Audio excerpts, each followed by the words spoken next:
surat Rasul Yakobus. Saudara-saudaraku, apakah gunanya kalau seseorang mengatakan bahwa ia beriman, tetapi tidak mempunyai perbuatan? Dapatkah iman itu menyelamatkan dia? Misalnya saja seorang saudara atau saudari tidak mempunyai pakaian dan kekurangan makanan sehari-hari. Kalau seorang di antara kalian berkata kepadanya, "Selamat jalan, kenakanlah kain panas dan makanlah sampai kenyang," tetapi tidak memberi apa yang diperlukan tubuhnya, apakah gunanya itu? Demikian pula halnya dengan iman.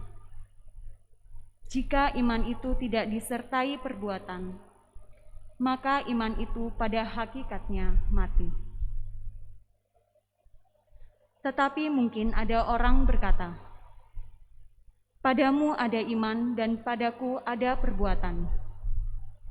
Aku akan menjawab dia, "Tunjukkanlah kepadaku imanmu itu tanpa perbuatan, dan aku akan menunjukkan kepadamu imanku dari perbuatan-perbuatanku."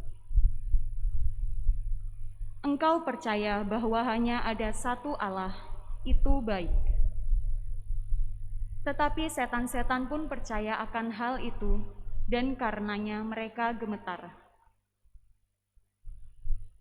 Hai manusia yang bebal, maukah engkau mengakui sekarang bahwa iman tanpa perbuatan adalah iman yang kosong?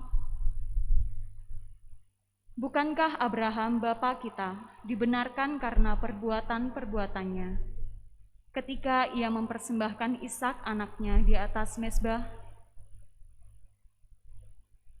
Kalian lihat bahwa iman bekerja sama dengan perbuatan-perbuatan, dan oleh karena perbuatan-perbuatan itu iman menjadi sempurna. Dengan jalan demikian, genaplah ayat yang mengatakan, "Lalu percayalah Abraham kepada Allah, maka Allah memperhitungkan hal itu kepadanya sebagai kebenaran." Karena itulah Abraham disebut sahabat Allah. Jadi kalian lihat bahwa manusia dibenarkan karena perbuatan-perbuatannya dan bukan hanya karena iman. Sebab sebagaimana tubuh tanpa roh itu mati, demikian pula iman tanpa perbuatan-perbuatan adalah mati. Demikianlah sabda Tuhan. Puji. Mazmur tanggapan. Berbahagialah orang yang suka akan perintah Tuhan. Berbahagialah orang yang suka akan perintah Tuhan. Berbahagialah orang yang takwa pada Tuhan, yang sangat suka akan segala perintahnya. Anak cucunya akan perkasa di bumi, keturunan orang benar akan diberkati. Berbahagialah orang yang suka akan perintah Tuhan. Harta dan kekayaan ada dalam rumahnya. Kebajikannya tetap dikenang selama-lamanya. Bagi orang benar, ia bercahaya laksana lampu di dalam kegelapan. Ia pengasih dan penyayang serta berlaku adil. Berbahagialah orang yang suka akan perintah Tuhan.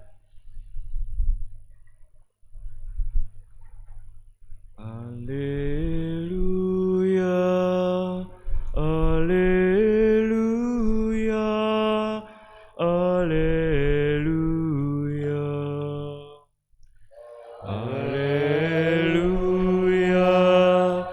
haleluya, haleluya. Kalian ku sebut sahabat, sahabat, sebab kepada kalian ku sampaikan apa saja yang ku dengar dari Bapa. Haleluya,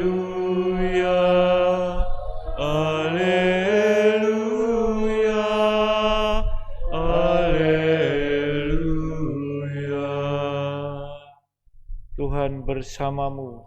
dan bersama rohmu. Inilah Injil suci menurut Markus. Dimuliakanlah Tuhan. Tuhan. Pada suatu ketika Yesus memanggil orang banyak dan murid-muridnya dan berkata kepada mereka, "Setiap orang yang mau mengikuti aku harus menyangkal diri, memikul salibnya dan mengikuti aku. Karena barang siapa mau menyelamatkan nyawanya, ia akan kehilangan nyawanya. Tetapi barang siapa kehilangan nyawanya karena aku dan karena Injil, ia akan menyelamatkan nyawanya. Apa gunanya seseorang memperoleh seluruh dunia tetapi kehilangan nyawanya? Karena apakah yang dapat diberikannya sebagai ganti nyawanya?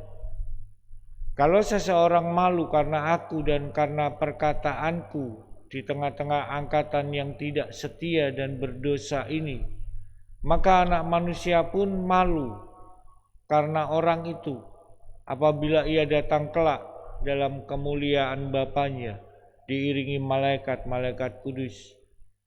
Kata Yesus lagi kepada mereka, "Aku berkata kepadamu, sungguh di antara orang yang hadir di sini ada yang tidak akan mati sebelum mereka melihat kerajaan Allah datang dengan kuasa."